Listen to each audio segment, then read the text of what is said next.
Okay. Thank you very much for attending today. Um, I hope you can see my presentation, and I should be in a small video image as well. So good afternoon. Many thanks for attending this webinar, our very first in a series of planned webinars under the title, The ASEAN Factory. My name is Graham Payne, and I'm your host today. My background, I'm a purchasing and materials management professional. I've worked in Silicon Valley as well as in Southeast Asia, in the Philippines.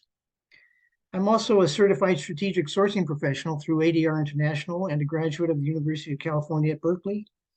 This presentation is approximately 15 minutes and will be followed by a brief Q&A session. Please go to the Q&A tab at the bottom of your screen and type in any questions you may have. You can also chat and use chat for that purpose. The ASEAN Factory. This is a webinar series designed to raise the visibility of the electronics manufacturing services industry in Southeast Asia. Featuring a variety of topics, the ASEAN Factory hopes to provide its audience with a better understanding of the EMS industry in this region. With a growing market and robust economy, the ASEAN economic region attracts international attention in terms of trade and investment. As U.S. Secretary of State Antony Blinken recently noted, much of the planet's future will be written in the Indo-Pacific. So I'll be touching on these topic points today briefly: the ASEAN market and economy. I'll talk about geopolitical factors affecting this region, a lost advantage, how U.S. trade with Southeast Asia was overtaken by China.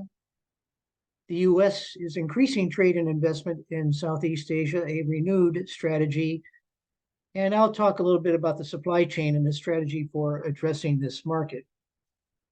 The ASEAN Economic Community is comprised of 10 countries: Philippines, Indonesia, Singapore, Vietnam, Malaysia, Thailand, Brunei, Myanmar, Laos, and Cambodia. And you can see on the map where Southeast Asia is. I know everybody knows where it is. I've actually got 11 names up here on this map. East Timor, at the eastern edge of the Indonesian archipelago, became a country on its own in 2002 and is applying to become a member as well. The ASEAN region is poised for growth. It's the third largest market and the fifth largest economy, and a growing middle class. The region's middle class is expected to double by 2030. Southeast Asia will add about 150 million new consumers by 2030 as well. Key factors for growth: favorable demographics. A young tech-savvy population entering the workforce and migrating to cities will spur consumption in Indonesia, Vietnam, and in the Philippines.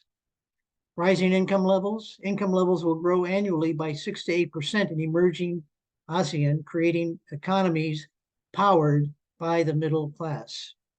Increasing FDI. ASEAN will become a popular destination for foreign direct investment as multinationals rebalance supply chains to diversify geopolitical risk and make the most of low-cost labor. Digital transformation. Digital adoption is reaching an inflection point, fueled by consumer behavioral changes, investor funding, and digital innovation, as well as government programs to accelerate the digital transformation process. The ASEAN 6, Indonesia, Malaysia, the Philippines, Singapore, Thailand, and Vietnam, these countries are driving the ASEAN economy, and all these quotes are attributed to the World Economic Forum from June of 2020. The combined population of the ASEAN nations creates the world's largest market in 2022 with over 680 million people. ASEAN is also the fastest growing population among the top global markets. You can see from 2016 to 2022, ASEAN grew at a 7% rate. So that's pretty impressive. The combined economies of the ASEAN nations make it a major economic region in terms of gross domestic product, and at $3.3 trillion, it ranks fifth and is the second fastest growing region at 32% between 2016 and 2021. 32% is also very impressive. This region is also a geopolitical flashpoint. Southeast Asian nations expressed concern about China's incursions into the South China Sea. China's growing influence poses a threat to the dominance of the US and also threatens the peace and security of the Indo-Pacific region. This came from the Malaysia Sun just in July of this year. The US, of course, is aware of China's increasing presence in this region, both economic and political. US Secretary of State Blinken stated through the US Embassy in Manila that should conflict arise in the South China Sea, it would invoke US mutual defense commitments under the 1951 US-Philippines Mutual Defense Treaty. And he stated this in July of this year. Secretary Blinken's statement, of course, underscores a US commitment in Southeast Asia and specifically the US political alliance with the Philippines. Despite ASEAN concerns about China, ASEAN trade with China is increasing.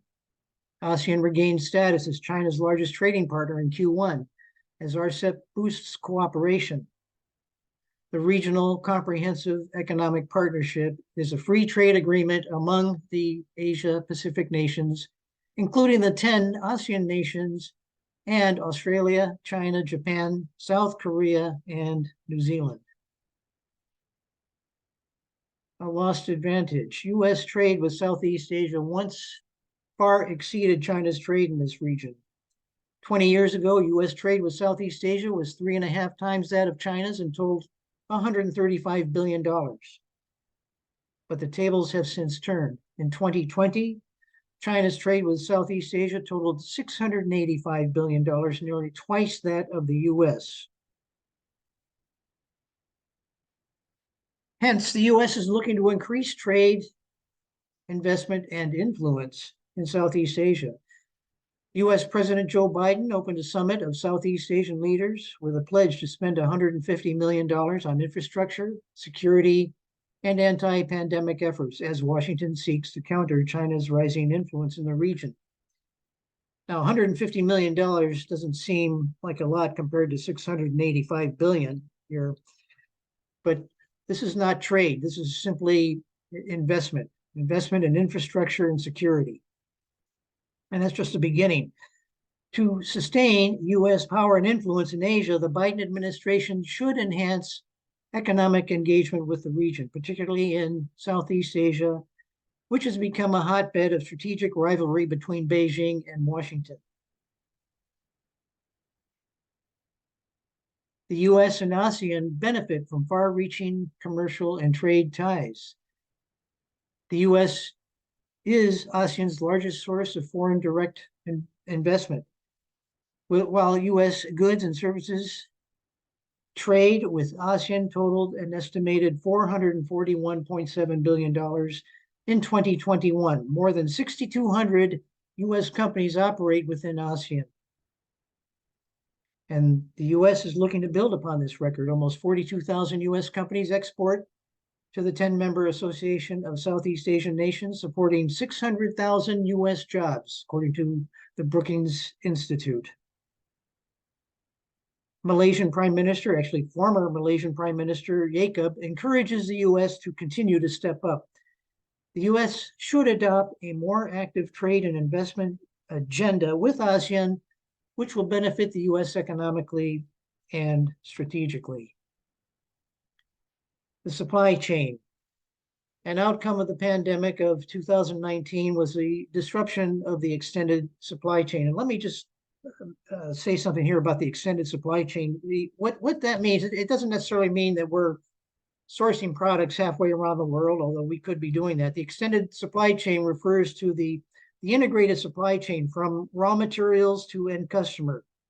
For instance, from Intel, making integrated circuits, to Amazon selling laptops and all the members, suppliers, and customers in between. That's really the integrated extended supply chain, and that's what got disrupted through this ordeal of the pandemic. As a result, companies are focusing on a decentralized strategy that positions suppliers and factories closer to customers. As US trade increases with Southeast Asia, a partner factory located there to support the ASEAN market is a competitive strategy, including remarks.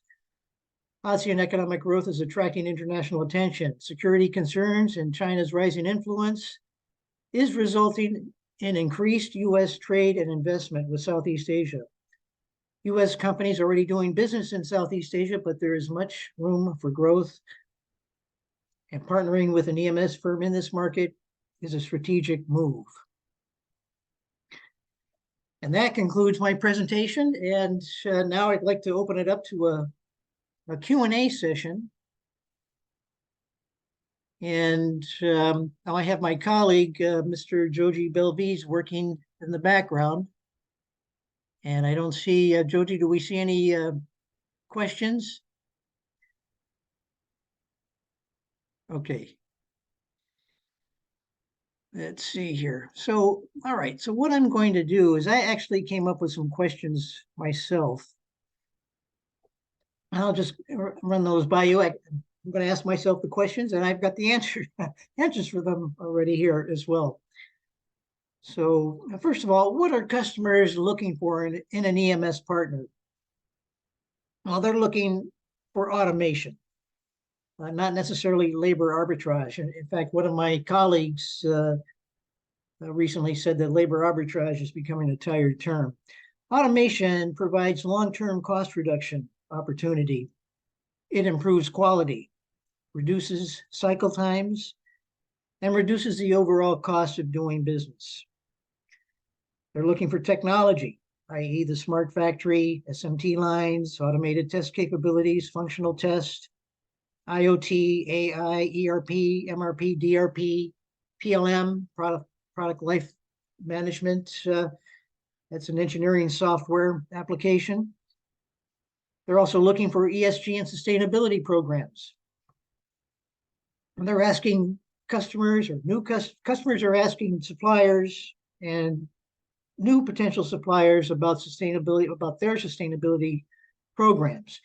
But their real challenge is the sustainable supply chain. So they may have a supplier that's got a sustainability program, but now the question is, and what they're looking at are your suppliers' suppliers, and how do you enforce that supply chain in terms of sustainability? And that's really their big challenge. ESG and sustainability, what's the difference? ESG refers to non-financial reporting. You know, this is data and numbers that aren't typically on the on your corporate reports. Sustainability refers to governance, and this is going to be a future topic for the ASEAN factory. So why are we talking about geopolitical tension? Well, it's driving the U.S. government to increase its presence and influence in this region, both economically and politically. And of course, when we're looking for an EMS partner, risk is a high priority, risk mitigation. If I'm looking for an EMS partner offshore, first thing we look for is country. That's a top priority. Second priority is company.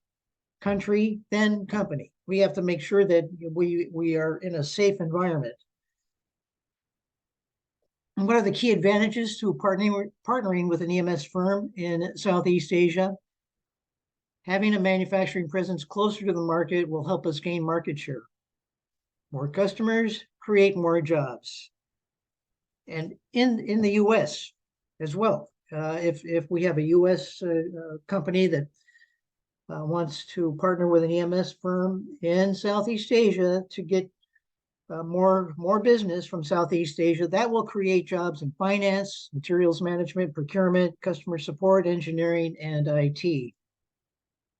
So those were the questions that I come up with. Let's see. Okay. Hang on one moment, please, while I navigate through this.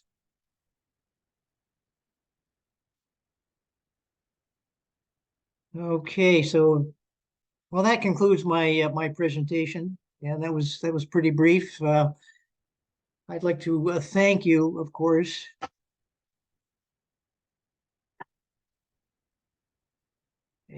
Okay. I'd like to thank you again for attending this webinar. Please watch for our webinar series in the upcoming months, addressing a wide range of interesting topics under the ASEAN Factory.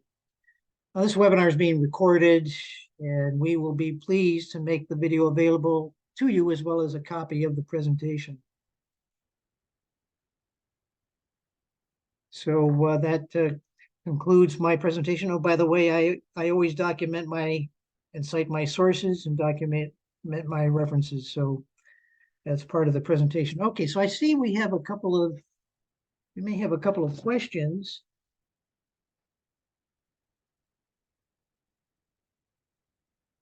Now, let me check chat first of all.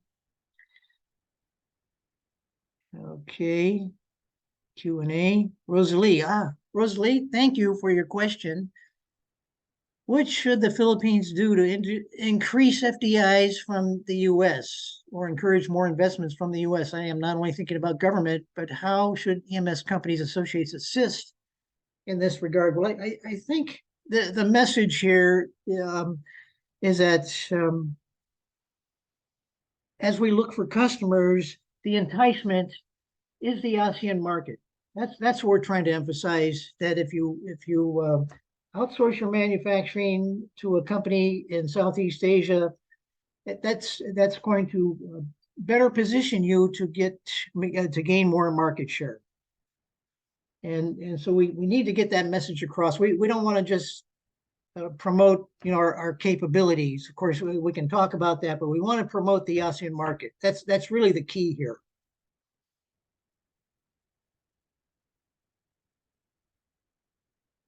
Did you hear that? All right. Let me say that once more. I just noticed a little button I should have clicked. What should the Philippines do to increase FDIs from the U.S. or encourage more investment from the U.S.? I am not only thinking about government, but how should EMS companies and associates assist in this regard? Thank you, Rosalie. Yeah, again, I think the enticement is the ASEAN market. We need to really promote that. That if you set up your manufacturing here, you partner with an EMS firm here, and you're interested in this growing market, that's how you're going to gain market share, by manufacturing closer to the market. Sure, we can build products in the U.S. and ship them across the Pacific Ocean to Southeast Asia, and certainly companies are doing that, but we think we can get more market share by setting up manufacturing in the market.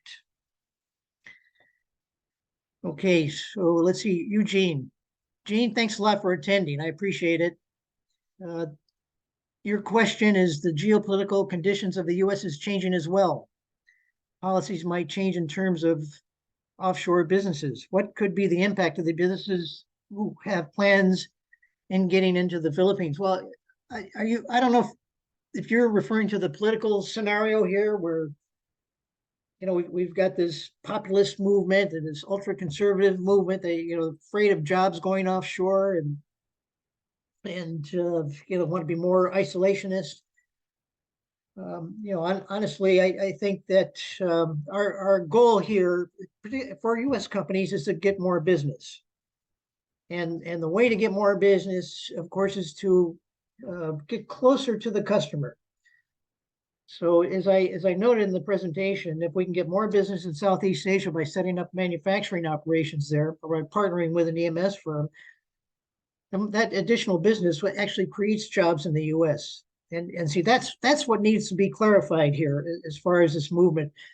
I have to say that I worked in manufacturing here, and I was part of this process of outsourcing manufacturing. First, we were outsourcing it, then we were offshoring it. And because I'm a purchasing manager, I was part of that process. I mean, the company wanted to do that, and we did it. And we're looking for cost opportunity. And I have to say that as we move manufacturing offshore, I actually followed. I went offshore myself to stay with manufacturing. But ideally, what we want to do again is to emphasize doing the manufacturing, having a presence in the market, and that's going to win us more business. That's going to benefit the U.S. long term.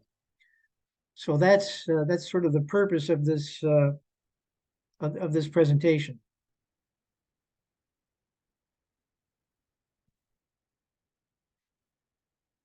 Okay, let's see.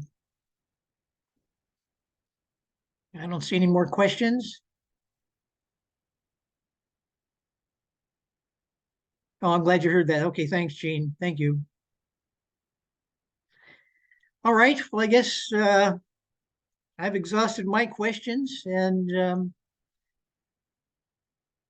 I guess we'll conclude this presentation. Again, I thank you very much for attending. This is a great experience for us. So our very first presentation. Oh, wait, there's a chat here.